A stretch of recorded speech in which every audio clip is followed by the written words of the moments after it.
Საპატიმროებში პატიმრების უმრავლესობა არ ჭამს ციხეში მომზადებულ საჭმელს, რადგან უხარისხოა. ამის შესახებ კორუფციის მკვლევრები აცხადებენ. მათივე თქმით, ამას ემატება კიდევ ერთი პრობლემა, რომელიც ჯანდაცვის სერვისებს უკავშირდება. ამბობენ, რომ გახშირდა შემთხვევები, როდესაც მჟავრდებული და ბრალდებული პირები კლინიკებში არ გადაყავთ. ეს მაშინ, როდესაც ჯანდაცვის სერვისებში ბიუჯეტიდან წელიწადში 8 მილიონი ლარი იხარჯება. სპეციალისტები კორუფციაზე საუბრობენ. ლიზი ვეკუა მუშაობს თემაზე.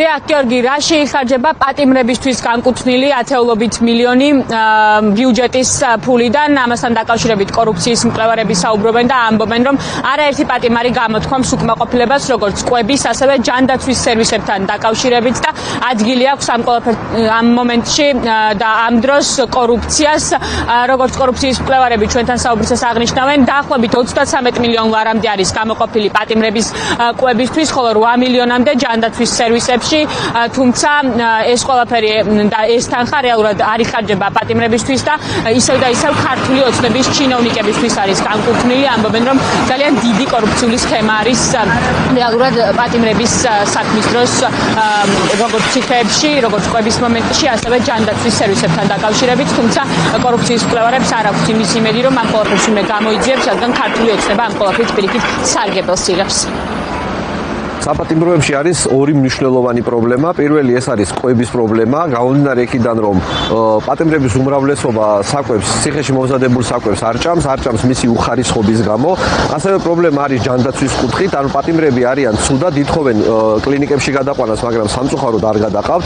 ამ ყველაფერში სახელმწიფო ბიუჯეტიდან არის გარკვეული თანხები გამოყოფილი. მაგალითად, კვებაზე ყოველწლიურად იხარჯება 33 მილიონი ლარი, ხოლო კლინიკებში მკურნალობაზე გამოყოფილი არის 8 მილიონი ლარი. ანუ გამოდის, რომ ბიუჯეტში თანხა არის, მაგრამ სერვისი არ არის. ეს ნიშნავს იმას, რომ ეს ფული სადღაც იკარგება და მიდის ქართული ოცნების ჩინოვნიკების ჯიბეებში, იმიტომ რომ კორუფციამ დაალყო სისტემა სრულად და ეს თანხები არ ხმარდება პატიმრების კვებით უზრუნველყოფას და პატიმრების ჯანდაცვის უზრუნველყოფას.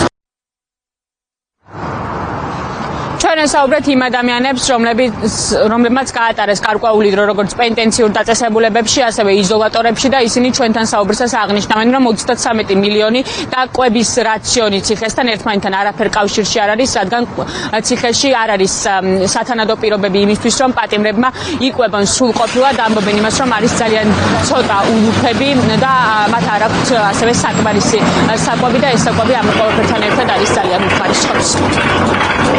მნიშვნელობა იმას, ვის რას უგზავნიან, ვის რამდენს ურიცხავენ, ვინას ყიდულობს მაღაზიაში და როგორც შეუძლია საკუთარი თავის შენახვა, იმიტომ რომ სულ ვიცით, რომ არიან პატიმრები სხვადასხვა დაწესებულებაში, რომლებსაც საერთოდ არაფრის საშუალება არ აქვთ. რაც შეეხება უშუალოდ 33 მილიონს, ხაზი უნდა გაისვას იმას, რომ აი მარტივი შედარებითაც კი ახლა რაც მახსენდება თუ რა კვება იყო, როგორი კვება იყო, თავსებადი არ არის იმასთან, იმ მენიუსთან, რომელიც მე იქ მახსოვს. ჯერ დავიწყოთ იქიდან, რომ ულუფები არ არის დიდი, მეორე მახსენდება ის, რომ მაგალითად აი ყოფილა რომ რაღაც გითქვამს, რომ გამიგია, რომ იქნებ ცოტა დამიმატო კიდე და იქიდან ყოფილა რომ არა და სხვასაც უნდა და სხვასაც უნდა კი არა, ანუ ხარისხი არის ძალიან დაბალი. ბევრი იზოლატორში ვარ ნავყოფი და სამზარეულოს შეხვედრილ ვარ მხოლოდ სახისისა და თიხმის იზოლატორებში, დანარჩენ იზოლატორებში კი კვების რაციონი შედგება მივინას ერთჯერადი სუპისა და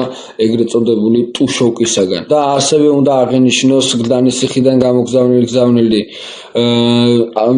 დავთო ღურცკაიასი, რომელიც მის უფლებადამცველს ბორის ჩელე-ყურუას გამოატანა, სადაც ის აღნიშნავს, რომ პიური არის ბეწვიანი, ბარკალი არის გაუტრუსავი, სოსისი და თევზი ყარს და ნარჩენებისაგან აკეთებენ კატლეტებს. ეს რეალობა საერთოდ არ შეესაბამება იმ ხარჯებს, რა ხარჯებსაც გადის სახელმწიფო 33 მილიონის სახით. 33 მილიონი ლარი შეადგენს, რატომ უწევს ხალხს აქედან შეგზავნა. ან რომელიც 33 მილიონი ლარი საკვებზე საუბრობენ, ხალხს აჭმევენ ეგრეთ წოდებულ დოშირაკს, პურს და ჩაის, რომელიც ფაქტობრივად ჩათვალეთ წყალი არის და არანაირ შემცველობას არ წარმოადგენს საკვების. საკვებზე საუბარი კი არა, საერთოდ მედიკამენტებიც არ აქვს ბევრი იზოლატორებში და დროულად ვერ მარაგდება იმ პირველადი დახმარების მედიკამენტებით, რომელიც ადამიანს შეიძლება დასჭირდეს იზოლატორში ყოფნის დროს.